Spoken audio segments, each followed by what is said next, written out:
Hello, everybody, and welcome to another episode of the Unsecurity Podcast.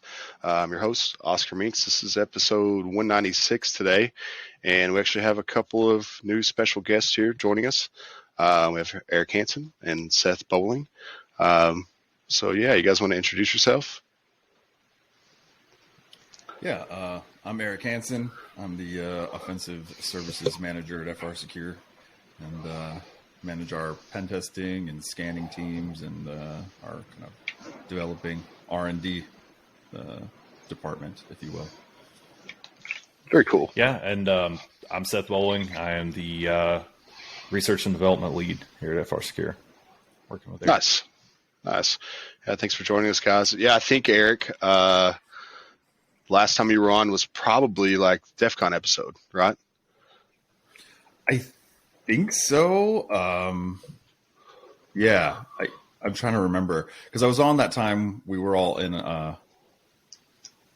office, and it was like me, you, and John Harmon. I want to say, was it? I can't remember. Me and you and Evan were talking about imposter syndrome. Yeah, imposter syndrome and stuff. And I can't remember if that was right after DEF CON or not. If that was what that was about. So Seth, I think this is your first time on the podcast, right? Yeah. Yep. Long time listener, first time caller. Hoo-ah! Yeah. So maybe tell everybody a little about yourself, man. How long you been here at FRSecure? What's your job role today? And other fun things, like what's your favorite food? I don't know. Sure. So I started back in the, winter / early spring of 2019. Took a very brief hiatus that we won't talk about, but for the last 6-7 months, I've been primarily focused on kind of starting up our R&D department here.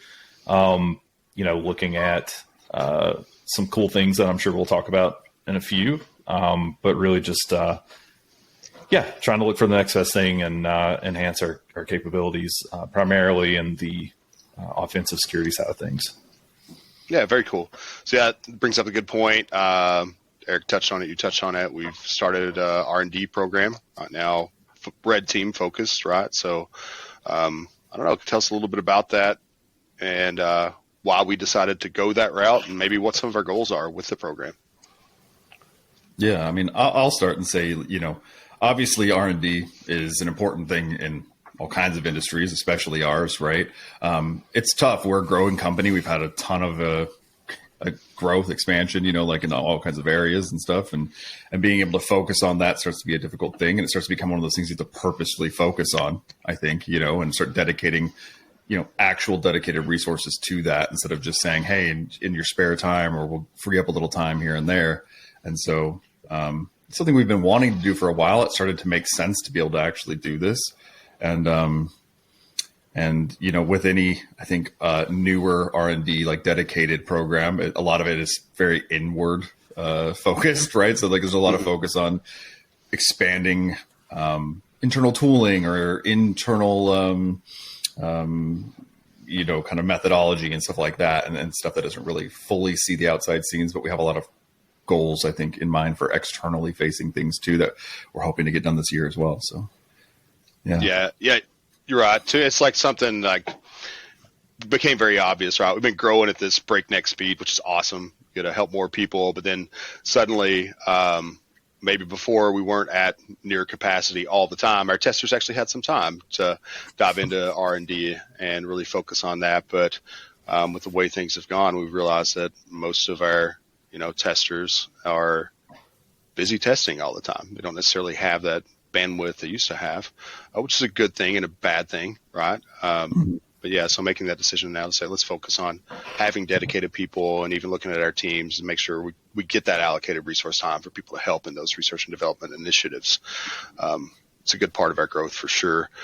I don't know, what are some things that you guys are excited about? Got anything in the pot you want to talk about yet? Things that you're excited about for the year? Yeah, Seth, you want to talk about some?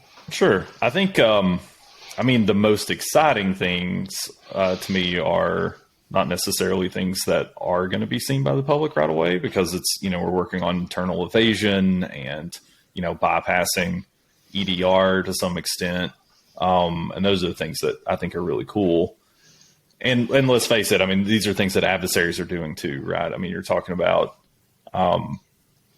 how testers would be kind of just doing this on their own. I mean, there's actually some pretty advanced research going on from malicious threat actors right now. And so just trying to mirror that so that we can, give people a realistic penetration test, as well as come up with some new stuff, hopefully, that that hasn't been seen yet.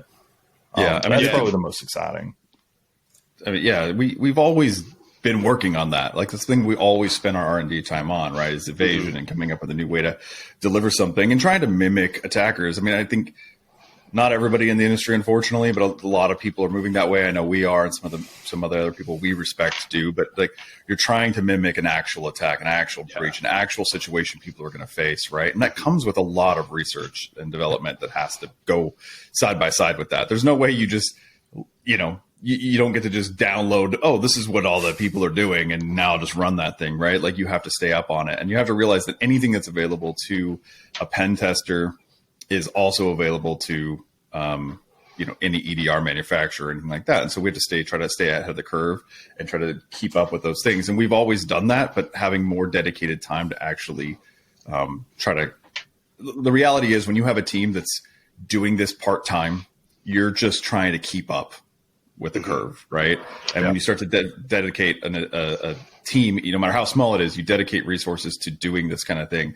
You're no longer trying to just keep up; you're trying to stay ahead. And that's, I think, what's so exciting. What Seth was saying is exciting. It's not something that other people see, except for like if they get a pen test, and even then they don't realize the effort that went into that and how much time we spent on it, how proud we are of what we've done. But it's really exciting for us to be able to try to finally move past that keeping up and getting ahead. Mm-hmm. Yeah, for sure. A couple points like you hit on there. I want to touch, like you mentioned, like mimicking that attack. And I do think that's something that differentiates not just us, like good pen testing firms, right? The people that we respect and trust, and ourselves. So it's kind of funny. It reminded me of a conversation. So Seth and I were lucky enough to go spend some time in lovely Vancouver, Washington with Eric and Sarah and Kyle last week. And I remember you brought up in one of our conversations about how the misconception from like blue teamers, right? A lot of folks in the defense side of things think it's as easy as you have your tools. Once you get in, you just run your tools and that's it. And then you pwn. But that's not the case at all. And I don't know if you want to expand on that a little bit more. You kind of touched on that. And Seth kind of hit on like even EDR, like how big of an impact is EDR's evolution today and your roles, and what are those challenges? Help people understand, like, it's not just we got a tool set, we got essentially an attack framework and it works in every environment. That's not the case. Yeah. I mean, I would say that even if that were the case, like, let's pretend like that's what we do, right? We just come in and we just unpack this set of tools and we start running them, right? Again, like I just said a second ago, everybody has access to those tools if we do, right? I mean, we don't have unless we created it ourselves. And honestly, even then, it's getting submitted. How many people out there have an EDR that's like, hey, I'm going to submit this to take a look at from whatever your antivirus or whatever your security solution is, right? So those tools are out there. They're being analyzed. People are working on these things. And so even if that's what we wanted to do, we couldn't do that, right? Because things are just going to get caught. We'd come in, your report would say, like, everything got caught. Good job. And we'd move on. And so the reality is that, you have to treat it like a very dynamic situation. Everybody's environment is different. It's one of the things I love about being a pen tester or related to pen testing via R&D and stuff like that for a security firm versus an internal security staff member, an internal red team at one company, is that you see so many environments, you see so many different things. Things are always configured slightly differently. They're implementing things slightly differently. They're implementing a different overall stack in general. And you have to adapt to that. You have to read it. You have to learn it. You have to kind of figure out how that is working, what can get by and what can't, and then report on that too, right? That's a lot of people, I think, get this idea in their head that a pen test is about, like, could I get from whatever start point was to whatever end point was, right? And that's definitely a part of it. It's definitely a thing where you say, like, hey, did I get DA? Did I get to your sensitive data? Did I pull out credit card data? Did I get into a CDE? Whatever it might be. but it's more than just that end goal. It's like, well, but what things worked to get there? What things were blocked to get there? What could you do? Right. It's a completely different situation. If I come in and say, hey, we just like, you run everyone as a local admin. Someone had a shared account on that, like a server where there was a domain admin, we grabbed their creds and we got there. It's like, well, that's kind of boring and silly and obvious. Right. And it's more about like, which tools could we run to take advantage of those things, I think, right? And like, which ways do we have to go around it? A really big thing right now, and has been for a little bit, and it continues to be a big thing, is like certificate abuse, right? And we've definitely seen situations where like the certificates exist to abuse, but like the tooling doesn't work to get them. So you got to come up with new ways to do that, new ways to use different, living off the land binaries or something else to extract that information and use that information. And there's a lot to it. It's one of the reasons too, I'm on a tangent slightly, but not for long. And one of the reasons I always kind of scoff or kind of roll my eyes at someone saying they have automated pen testing in the bag. Like, we got this, we got a new solution. Like, it can, like, by all means, maybe we get there one day, but can you get an automated solution that tries one thing and then adjusts based on the outcomes of what it got and tries a new method and tweaks it and finds a new way of getting this information to then pull into another tool and then use that information? I mean, I've yet to see anything that comes close to that. You know what I mean? Yeah. And so. Yeah, I'm plugging Chat GPT into Metasploit as we speak, so we'll see. I was waiting for it. The first Chat GPT joke of the day. Hell yeah, we got there. Yeah, so and two, like the story, like what techniques worked, right? How were you able to alleviate these mitigating controls or security mechanisms? That's just as important as the end goal, and also the other things you discover along the way. I know that you guys do a lot of data harvesting in your testing as well, and oftentimes find very valuable information that if you're taking that A to Z approach, or even just that A point to a B point approach, right, that you alluded in the beginning, you're going to miss all those other things that are super valuable for an organization. Yeah. Yeah, and sometimes it takes a further step, or it requires, sometimes people will be like, well, yeah, you found the database, but the data is encrypted. It rests inside that database. Okay, great. But what about if we also got the source code for that API that handles that data storage and access, right? And we were able to reverse engineer it and pull out the encryption scheme and actually decrypt all your data. Right. That matters. That conversation matters. Yeah. You know what I mean? And so those types of things, I think, change a lot of the automated, or a lot of just the, hey, we got from point A to point B, but it's like, yes, but what else? Yeah, it was funny. I was just having a similar conversation with our clients, essentially saying, like, there's a lot of vulnerabilities present, identified in a vulnerability scan. And he says, well, I have mitigating controls in place, right, that would prevent a threat actor from reaching that environment to be able to exploit those vulnerabilities. But at the end of the day, like, it still exists, and you have those mitigating controls, and maybe they're effective to a point, but that doesn't mean they're ironclad. There's not going to be a way to deviate around those mitigating controls and be able to gain your foothold or access into that specific environment. And the one example I came up with just off the top of my head, which I'm sure you guys seen this, was like the Rackspace incident, right? So they deployed mitigating controls, but didn't deploy the patches, so the vulnerabilities were still present. Guess what? Threat actors found a way around those mitigating controls, and they ransomed their entire environment to the point where they had to sunset a service. And so I think we can't rely upon one or another. Kind of going back to, I'm curious to get your all's take, as we see in a lot of the space right now, especially the louder companies in our industry, about the advances of EDR and how people are coming out with these ransom-proof solutions, right? I've seen a couple people say that, which always makes me giggle. Are you guys seeing those advancements in EDR having a direct impact on our red teaming engagements? Is it making your lives more difficult? Maybe just some insight into how effective those tools are becoming from your visibility as an offensive attacker. Yeah, I would say yes. In general, it does make it more difficult. But what's kind of a weird observation to me, or kind of funny, was as Eric was talking about tooling. Used to be there's a lot of custom tooling that you would use in a pen test, and then that some of those more well-known techniques started getting detected, and so we started using things like Microsoft signed executables and living off the land and some of the built-in stuff that you would find in an environment. And now that's being detected as well, kind of heuristically, like, hey, this is, PSExec or whatever. That's a pretty obvious example. And they're determining that, yeah, that's in fact being used maliciously by attackers. Go figure. But what's strange to me is kind of like what is old is new again.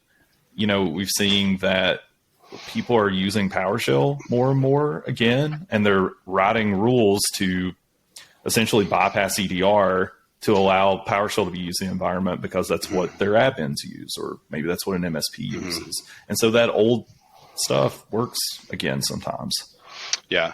We see that a lot, like on the blue team side. It's really interesting to me. And again, not like shaming anyone who is doing this out there listening, but where some MSPs are using encoded PowerShell scripts throughout their environment for, legitimate purposes, but to be able to allow those to run, guess what? They are allow listing encoded PowerShell to run, which is, a recipe for success if you're an attacker.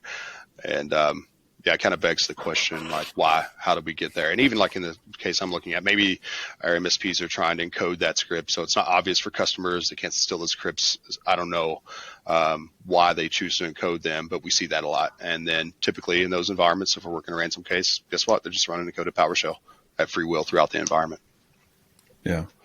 Well, one of the things, and Seth kind of hit on it, that I've noticed and that I found interesting is that, like he said, old is new again almost, right? Like we see with the advances in EDR and stuff like that, in my experience at least, is like, you have these problems. So you have this, attackers and pen testers are always trying to come up with a clever way around something, right? And those clever ways generally are really easy to signature, though, at the same time. Like they're new, they're novel at one point in time, and so they get around everything. But then, like, if you actually take a look at the steps, no matter how novel they are, they're like very easy to fingerprint. Like those steps would never happen in that order unless you were doing something malicious, essentially, right? You were trying to skirt an edge. And so it becomes very easy to pick up on those novel techniques sometimes. And now just doing it that way, no matter what it is, you could do anything. You could echo a text line to a file, but if you do it in this manner, it's going to be detected as malicious, right? And so they're doing all this detection of that and picking up that. And then people are thinking, well, it's detecting these malicious behaviors. And it's like, no, it's just detecting the way the malicious behavior is being executed, not the malicious behavior itself. And so we're finding more and more today where you can just do the malicious thing simply and it doesn't seem to detect it. I multiple times on different penetration tests, red teams, we've run into situations where you try to, like, for instance, like use a execute assembly or something like that to run a tool and it gets caught. But if you just upload the assembly and run it, it doesn't get caught, right? So it's not detecting the malicious behavior. It's not detecting what the actual application is doing. It's detecting how it loaded it into memory, right? Right. And so then you start thinking, okay, well, just what's a new way, either a novel way or just an old school way that's just not going to ever be an issue to load our stuff into memory or to run our stuff, And as you've seen on incident responses many times over, I mean, oftentimes it's the things like they uploaded PuTTY and they did a port forward with PuTTY, right? Like did an SSH port forward with PuTTY, and that's how they were able to establish, an outbound thing, and nothing seems to detect it, Right. And it's like, that's such a simple thing, right? Throwing, a tool on there that just does something and works with it. So it's kind of like the simpler, the better nowadays. Sure. I mean, maybe always has been, but yeah. Yeah. Yeah, we saw that other attack. We talked about with Rebel last year as well. Another like extremely novel technique, but it's effective because every application or EDR tool in the world is going to allow that application. So sure, if you allow it to operate in your environment, and even like with PuTTY, right? I'm sure a lot of admins need that, and so identifying those tools that are already in use and learning how to slightly manipulate them to achieve your goals. Yeah. I mean, definitely. There's things that it'll try to detect beaconing type behavior and repeated messages out or requests out to websites on an interval and stuff like that. And obviously, there's like sleep timers with jitters and all this stuff that can be adjusted to try to get away from the repetitious timing of it. But a lot of things that are honestly are relying on the fact that it's just an unknown application or an application that shouldn't reach out to the internet doing that. To see people still nowadays like injecting into Notepad or calculator or something like that. It's not a realistic attack. And everything these days will say like, hey, Notepad and calculator shouldn't reach out to the internet, so it blocks it. Right. But if you take that exact same code and you just inject it into like Chrome, it works fine because it's like, well, yeah, Chrome reaches out to the internet. I mean, all the time, does requests all the time. So it's normal behavior. It doesn't get detected, you know? Yep. And so, yeah. It's funny you mentioned like Notepad and calculator. I think like every like forensic training course, that's the example they use is, you know, injecting into Notepad or injecting into calculator. And it can't be any more obvious, which is good for like helping people understand that concept. But at the end of the day, like, come on, we're not really seeing that in the wild too often. Yeah, the funny thing is like every red team course too that's talking about building your own injector and running, you know, malicious code in another process. They're always doing that too. It's like, I think honestly, part of me just thinks they do that on purpose because they don't want to teach people. Like you got to use your brain a little bit. You know what I mean? Right. So they're teaching people like kind of like the tools you need, the idea of how to do it. But if you go out and you don't know what you're doing and you don't apply it, you're just gonna get caught, right? And that's exactly kind of what we want, right? So it's fine. But yeah. So I think I cut you off a second ago, Seth. I didn't mean to do that, man. Did you have a point? Oh, not really. I was just kind of just going back to the putty thing. I mean, Eric was talking about port forwarding with putty. I mean, that's as old as me. I mean, that's been around forever. So, that's all. Cool. Yeah. So I do want to talk briefly. I know there's a couple other initiatives you talked about what you're excited about, and I'm excited about those things too. But you guys are rolling out a new content series this year, which I'm super excited about. I don't know if you guys want to chat with our audience about that a little bit. And two, I think when we kick that off, I'd like to bring you guys back on again, right? When we have that rolling, so you could let everybody know how to find that and all that good stuff. And there's still things to figure out as far as that goes. But what's the idea behind the content series? You want to take this one, Eric? Yeah, sure. I mean, you know, we're planning on putting out a content series, as Oscar just said, you know, like a YouTube type of series where we're putting out educational videos on generally, at least it's going to start off as like pen testing, red teaming type topics, right? Things like that. I mean, the goal with all of our R&D right now is like we're currently red team focused, but it's to grow into all sorts of areas too. And eventually so will that series. Honestly, it's about giving back to a community that's given a lot to us. You know, is really what it comes down to, being able to take that. I mean, I'd be lying if I didn't say there wasn't a side effect of like, hey, it's great marketing too, right? But I know for Seth and I and Oscar here, I mean, it's really about being able to put out content. The content that exists out there, there's some really good content creators and providers in that space, but I still think it's lacking. I don't think that the content that those people are putting out is lacking. I think they're doing great stuff. I just don't think there's enough of them. You know what I mean? And if we can kind of help out and be part of that and kind of put out some good content, I think it helps people get into this industry. It helps people get into red teaming and stuff. It also helps people who are trying to defend against this stuff understand attacks. I know that no matter what you're doing in life, it's hard to understand the other side of it, you know, no matter what it is sometimes. And so I know that like as a blue teamer, you don't have all the time in the world to be sitting there and understanding all these attacks in depth, you know, understanding how some of this stuff or the full impact of things in depth. You'd be reading a lot of articles, and don't get me wrong, we're not going to solve that problem, but we can put a dent in it. You know what I mean? Yeah, for sure. Yeah, I'm excited about it. I know, and to spill the beans a little bit, but we did do some internal content similar to this last year, and that's kind of where the idea came from. And those internal sessions were fantastic. I mean, it was a great learning opportunity for a red team or blue team and our consulting team. And even at that point too, like we got a lot of feedback from people from like sales and marketing who joined those sessions and seen that and said, it was amazing. That helped me understand. So I feel like the format you guys are planning to present is very effective, and not to say bad things about our sales team because they're super smart, wonderful individuals. But if you can teach our sales team you know, kind of high level topics in a mechanism and a way of delivery that even they can understand that content, that says a lot about your approach. And so I think it's going to be a really useful resource for everyone. And I'm super excited about that. Yeah, absolutely. And I think the idea too is, you know, kind of start with some broader topics. And, you know, like Eric was saying, it's sometimes hard to bust into this industry. And maybe this could be a guide, but then also touch on some more in-depth topics as well, you know, a little more advanced techniques, that kind of thing. So you guys are thinking go ahead.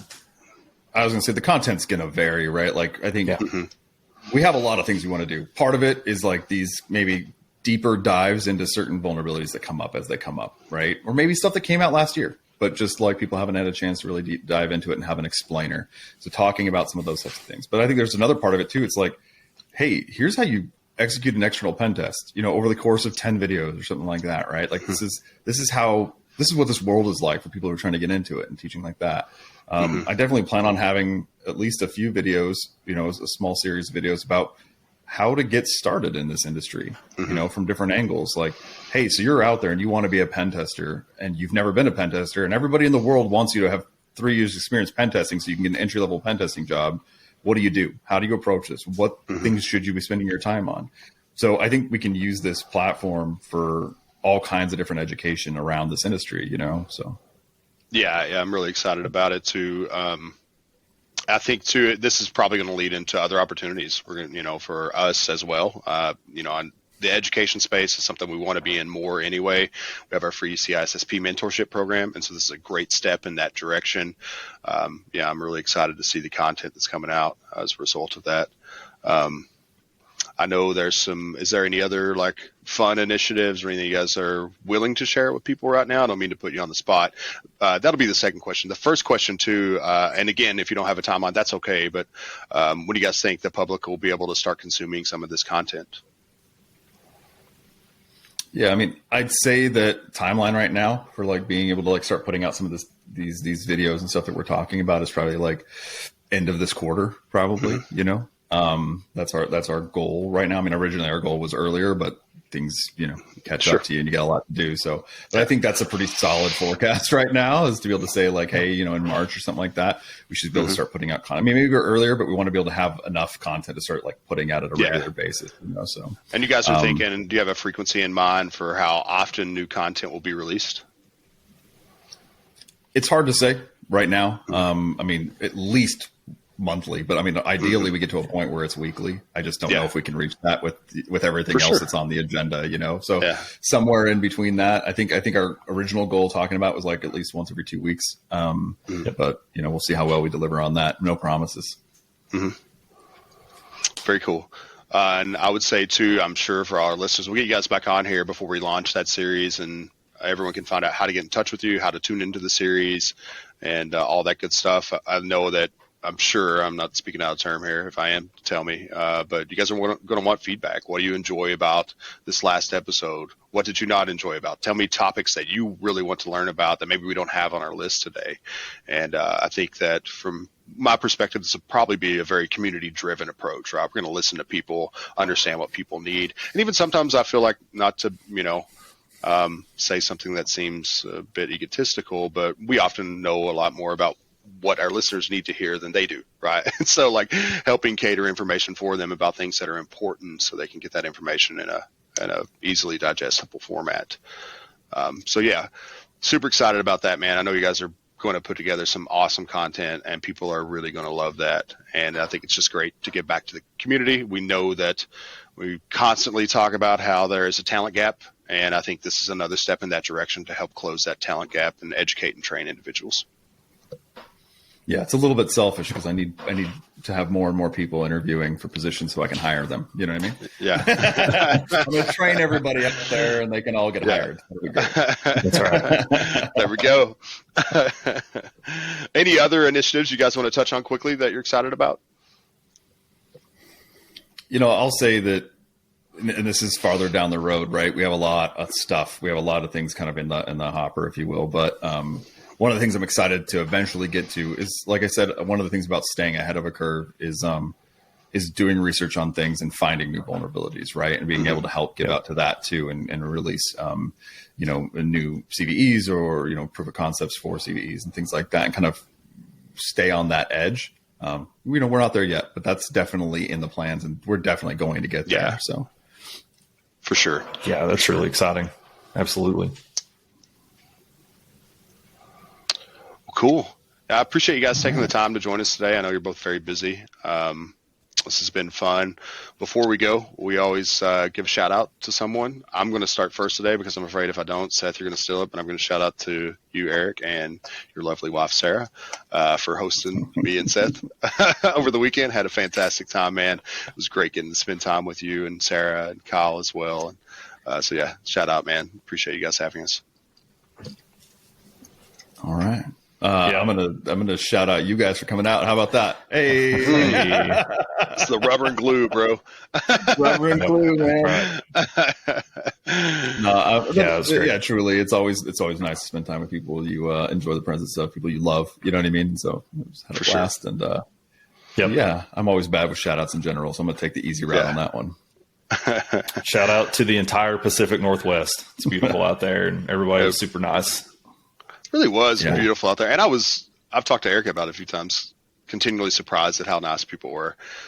And not to say people aren't nice in other places, but I've been to some areas in, say, the upper Northeast where I'm like, no one here is nice. Sorry if you're listening from there. You're probably nice, but a lot of people aren't nice. So you never know. I'd never been to the Pacific Northwest before, like what the locals are going to be like. And everyone was extremely nice and welcoming. It was a nice fresh breath of air. I got to imagine that the people who live in the areas where people are not generally very nice, they know that too. You know what I mean? I can say that as someone who used to live in Southern California, like I think people are generally nice people, right? I don't think that there's like you can ever point at an area and say that people are just not nice there.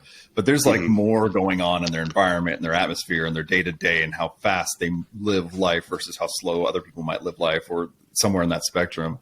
And while I don't just point at anyone in Southern California where I used to live as like, oh, they're mean people. Like the day-to-day lifestyle comes off as very like rushed, blunt, and like, I don't care what you're talking about or what you want to do. Like I'm focused on me right now. I'm focused on my life. And so it comes off as like, if not rude, in the very least, a lot less thoughtful and caring, right? About other people. Yeah. 1,000%. And even my caveat, I've met a lot of nice people and I have friends from the Northeast as well. So I'm not saying anything bad about you folks. You're great people too. But like Eric said, you're just always in a hurry, man. The fish in Oregon were pretty rude though for not eating any of the flies that I was trying to give them. That was quite rude. But other than that, it's bastards. Gotta come back at a better time of year. Yeah. I think we just got to figure out what we're doing. Seth and I don't really swing for still too much, and that's like a whole new world. If Kennedy's listening, right now he's like, "Ha, I gotcha. I know how to find still."